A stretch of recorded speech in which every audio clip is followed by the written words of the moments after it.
Hello everyone and welcome back to a new video.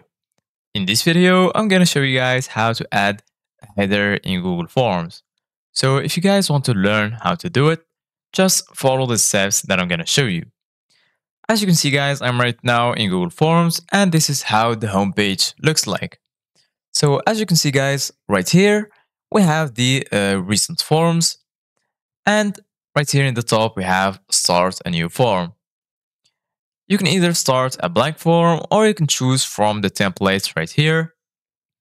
If you want to see more templates, you can expand the list by clicking on template gallery. And then from here, you can choose any template that you like.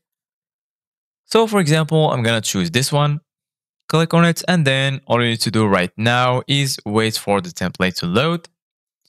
As you can see guys, this is the header of this form.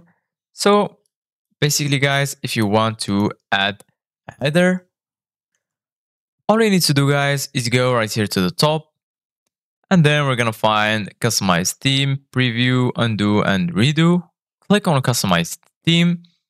And then right here, you're going to find text style, the header.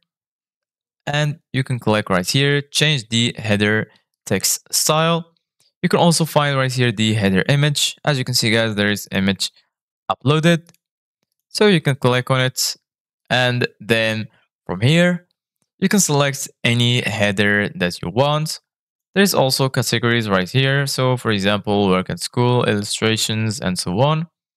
For example, I'm going to choose food and dining, and then I'm going to choose any image. So for example, I'm going to choose this pancakes image, and then click on insert. And then as you can see guys, now the image that I chose has been added as a header. Thank you guys for watching. See you guys in the next video.